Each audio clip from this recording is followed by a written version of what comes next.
Takže ahojte, vítajte u tohoto tu videa. Ja by som vám chcel ukázať, že ako sa robia spacáky pre pečopákov. Je to v podstate jednoduché, netreba na to nejakého génia a my si vlastne ukážeme, čo na to budeme potrebovať. Potrebujeme samozrejme pár gumičiek, ktoré by ladili s farbou, pretože ja tu mám také staré pyžamo, vidíte, nohavice, ktoré sú už toto úplne na paderu. Tak si s nich vystrihneme. Takto. A keďže sú modré, aby ladili, tak potrebujeme niekoľko gumičiek. Maximálne 5. Ako vidíte, tak ja tu už mám zlaté gumičky, našťastie som mala tak žlté. V tomto sú dvoje také, ako vidíte, tak to je ešte jedno rúžové. To spolu zviazala. A tu ďalšie rúžové. Vidíte, že tu nie sú takéto gumičky, lebo nechcela som kopírovať, lebo toto som robila úplne posledné. A našla som takúto gumičku, tak som si povedala, prečo tam nedať.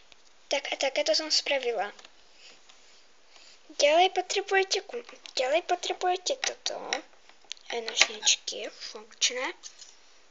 Veľké, ktoré vystrihali takú látku. A trocha šťastia. No tak my ideme na to. Zo všetkého najprv, pokiaľ nemáte kedečky takéto, toto mám vystrihnuté už veľmi dávno. Pokiaľ nemáte, tak si samozrejme môžete vystrihnúť hociaké látky, ktorú nepotrebujete. Mohli by ste si vystrihnúť štvorčeky, čo by bolo najlepšie. No a ja idem strihať. Počkajte chvíľku. Tak ja tu mám hotové ostrihané, takýto štvorček. Toto osobne nebol moc veľký štvorček, ale teda som na sklo spravila. Bol krajší, lebo je to veľké píšamo, tak načo potom nie.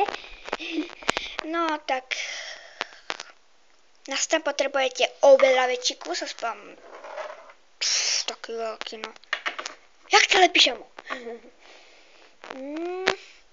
A pokiaľ si neviete rady, čo s tým, tak s tým s bielým pyžamom, no tak pokiaľ máte ocinka alebo detka, ktorý rád opravuje a má väčšinou špinavé ruky, tak mu môžete dať, posložím mu to ako utierka, ja mu to osobne idem dať. Tak ideme. Ahoj, detko. No. Tu máš utierku. Dobre, aj s tatinom, keď budeme opravovať, tak budeme si roztrháme to a budeme si učiť ruky za to. Dobre. Nevideli ste, bola tam tma. A nie, večer je jasný deň, kde mám zamračené. Preto ja mám zažaté. Toto, aby bolo lepšie vidno. Tak, keď ste to zaniesli, si to pekne zložíte na polovičky. Ja vám to ukážem.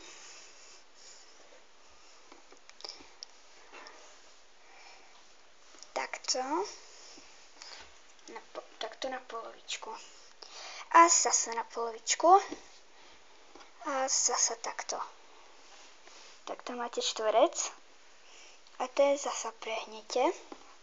Vlastne keď vám takéto dačo. To si dajte to naspäť, lebo to by bolo potom malé. Čo to zakrútite. Nemala som pravdu, sorry. Veď ja s týmto ostrihaním nemám skúsenosti. Tak teda toto si zakrútite, jo? Sorry.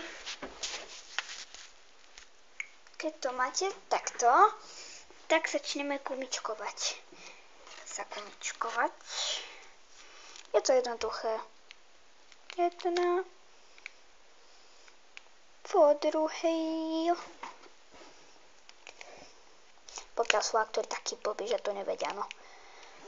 Jedna po druhej. Tu si zakrútim. No toto. Takto zakrútim.